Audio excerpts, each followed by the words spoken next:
Assalamualaikum warahmatullahi wabarakatuh. Perkenalkan, nama saya Jovita Fania dari Universitas Bandar Lampung NPM 207111003. Saya di sini akan meresum materi komunikasi massa dengan dosen pengampu Ibu Noni Ferawati. Sebelum masuk pada inti tentang komunikasi massa, kita akan melihat perkembangan tentang media massa di Indonesia. Yang pertama, tentang kejayaan media massa di Indonesia. Kedua, redupnya media massa di Indonesia. Dan ketiga, sampai pada besarnya penguasaan media massa di Indonesia. Arti penting komunikasi massa menurut M.C. Kuehl 1987 itu ada dua. Yang pertama, media merupakan industri yang berubah dan berkembang yang menciptakan lapangan kerja, barang, dan jasa.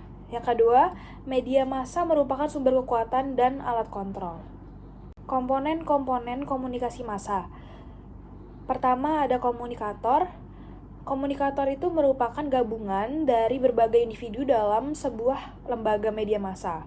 Komunikator dalam komunikasi massa bersifat mencari keuntungan, bukan semata-mata mencari keuntungan tetapi menjadi dasar pembentukan organisasi. Komunikator dibagi menjadi 5, yaitu berita dan informasi, analisis dan interpretasi, pendidikan dan sosialisasi, hubungan massa dan persuasi, dan yang kelima, iklan dan bentuk penjualan lain. Yang kedua, audiens. Audiens ini sebagai khalayak dan ada 5 karakteristik. Yang pertama, khalayak cenderung individu yang punya ketertarikan untuk berbagi pengalaman. Kedua, khalayak cenderung besar dan terbagi di berbagai macam titik. Ketiga, bersifat heterogi. Media massa tidak mengenal ekonomi sosial. Keempat, khalayak cenderung anonim, walaupun tidak saling kenal tetapi membaca berita yang sama. Kelima, khalayak secara fisik dipisahkan dengan komunikator. Lalu ada umpan balik. Dalam komunikasi massa, umpan balik ini terjadi secara tidak langsung. Misalnya, letter to the editor. Gangguan saluran misalnya salah cetak, gangguan gelombang, dan sebagainya.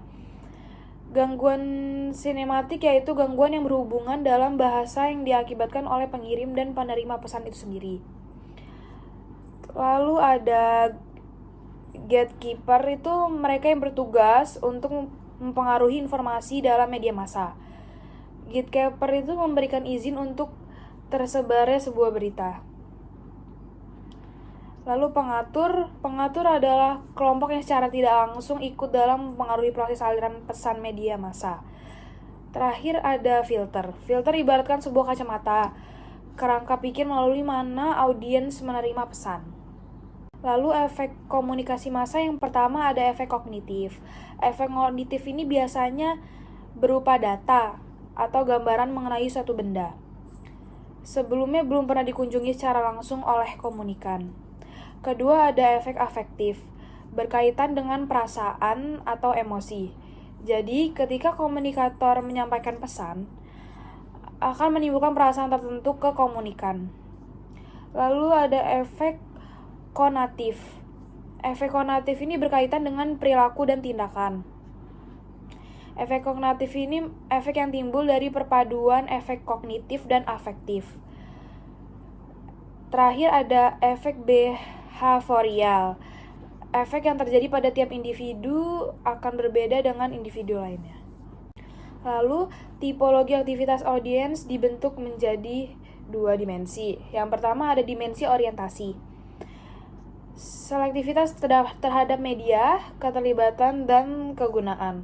Lalu ada dimensi temporal. Dimensi temporal ini menjelaskan aktivitas audiens dilihat sebelum, selama, dan sesudah terpaan.